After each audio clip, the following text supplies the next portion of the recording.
La mort. Et si nous parlions ensemble de ce mystère, de cet inconnu qui suscite terreur et peur, et si nous parlions de la mort? Et si ensemble nous comprenions que la mort n'est pas une affaire d'années, de vieillesse, de maladie ou de tragédie, mais qu'elle est constamment là, à nos côtés, aussi présente que notre respiration. La mort est un cycle naturel, à l'image du serpent qui mue ou de l'arbre qui grandit au rythme des saisons, passant d'un état de graine, petite pousse à l'état d'arbre, se prolongeant en fleurs, bourgeons et fruits. Une fois le fruit mûr, il tombe. Ainsi, mourir, c'est passer d'un état à un autre, quitter d'un monde pour un autre. La mort devrait être pour nous non pas quelque chose d'étranger, non pas quelque chose d'effrayant, mais une délivrance, une libération qui nous fait quitter l'état solide, enfermé dans la matière, à un état de légèreté. Il est plus difficile de naître que de mourir, parce que dans la mort, il y a délivrance.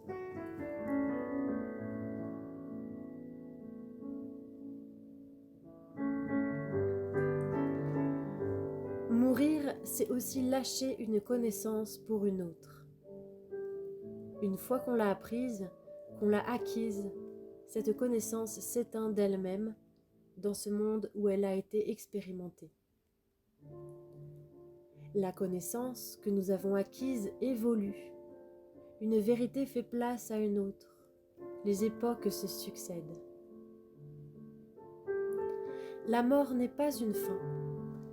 Elle est involution et évolution.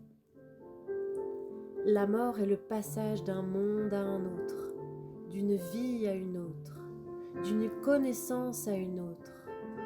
C'est une transmutation. En réalité, la mort d'un être humain ne devrait pas s'appeler mort, mais départ. Ceux qui partent ne disparaissent pas. Ils partent pour un autre monde, une autre vie, une autre sphère, une autre galaxie.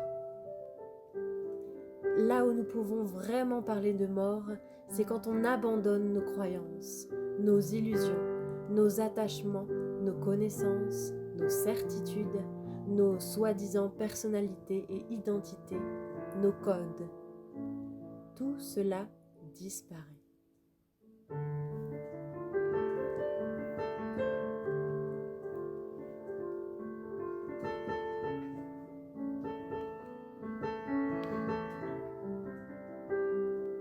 Je viens à vous en tant qu'être de lumière incarné dans un corps de matière.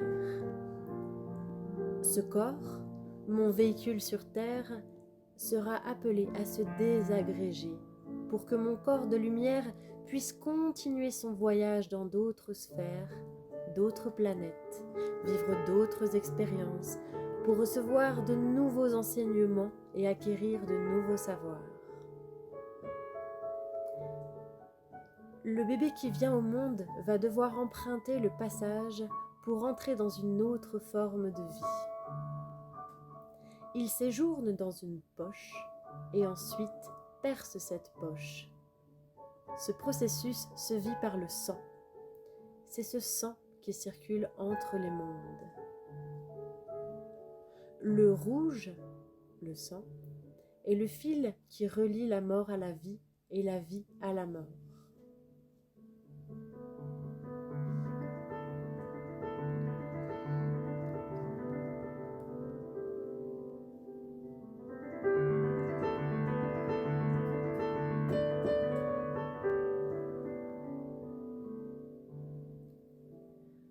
Dans notre quotidien, nous vivons des moments d'éveil où notre lumière, au fur et à mesure de nos journées, s'intensifie jusqu'à ce qu'à un moment donné, elle meure pour de nouveau se réveiller.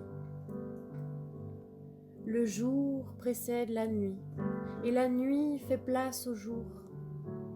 À chaque fin de journée, nous vivons une petite mort.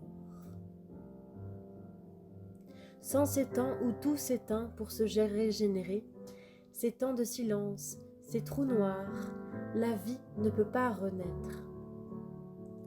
Naître, mourir, renaître, pour que vive la lumière, notre lumière, celle que nous sommes. Dans nos paroles, comme dans nos musiques, ils existent, ces silences. Entre les mots, entre les sons, ils donnent toute l'importance à la vie. Vous comprenez que la mort en ce sens-là est constamment présente. Au lieu d'en avoir peur, voyons comme elle est indispensable. En accueillant pleinement ce mouvement de mort et de renaissance, nous sommes véritablement en harmonie avec la vie et son impermanence, avec le cycle de l'éternité.